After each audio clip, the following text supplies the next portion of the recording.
Hello mga kamama, another day, another life. Thank you Lord.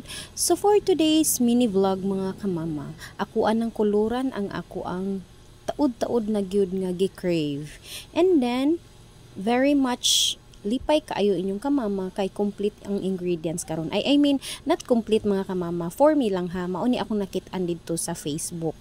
So mao to ang mga ingredients mga kamama, na ako'y daghang cucumber, egg, tulo lang na siya akong gipa-boiled. Dayon, isa lang sad ka Bombay kay pakauno na ko ako mga anak ani dan dili man sila ganahan og Bombay, so para ako arang dali mapili-pilian. And then aday ni siya apple kay nakakita kog apple dito sa ref pero usara siya ka mama. Ang ako lang yung gidaghan ani kay ang cucumber kay daghan kog napalit dito sa merkado last day. It's because 25 ra ang kilos mga kamama.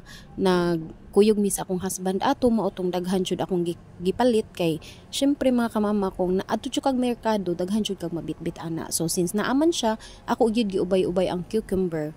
So nakapangutan na siya anong daghan kaayo na. Barato ra man, sometimes ra gyud kaayo magbarato ang cucumber mga kamama no kay most of the time ang iyang kilo ani naa sa 80 per kilo to 100 mga kamama. Samot na to ang Japanese nga cucumber pero diri lang ta sa tag 25 ang per kilo pero sa uban ato mga kamama nag-ask ko is 50 ang kilo, so diri ra gyud ko naswertian. So mao to naaman ko kanang nataguan nga mayonnaise, dili lang siya kadtong plain mga kamama kay supposedly for palaman ni sa amo ang pan pero wala gyud ni nako magamit kay nakapalit mi last time og cheese whiz kay mao to ang paborito sa akong bana. So ako alang ni siyang nakip and then after that nahurot among cheese whiz, nakapagaling ko og kanang mani dito sa merkado. So mao to ako ang gibuhat as palaman peanut butter. So love raman sad sa akong mga anak, so mao lang to akong gi-choose. So mao ni mga kamama, human na akong boiled egg. So ako ana ni siyang gipanghiwa-hiwa kay nahiwa naman tanan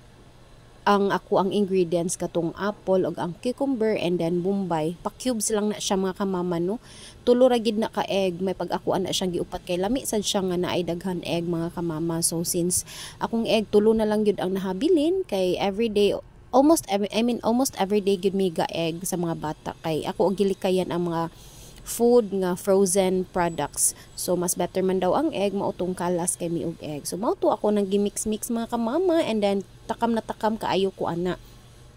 Ako ana siya gisagol ang kaning Eden sandwich spread. Mao na siya akong gisagol mga kamama. I thought lain ang lasa kay ako ang nakit-an ani sa ilang gimix is nagbuhat sila dressing nga naay kanang kadtong plain lang nga kanang mayonnaise nya ilang gitimplahan og kanang lemon, brown sugar, black pepper, and then mao to ilahang gidressing sa ilang salad. Ako since kanang templado naman ni siya daan mga kamama, kanina lang ako ang mix didto and then ako alang pud ni gitry kay first time man ni nako nagbuhat mga kamama no kay wala gyud ko kabuhat mga kamama. Sige lang gyud ko og laway dito sa internet kay nagunahuna sad ko sa ingredients mga kamama. Kung dili pa lang barato ang cucumber, di gyud ko kabuhat ani.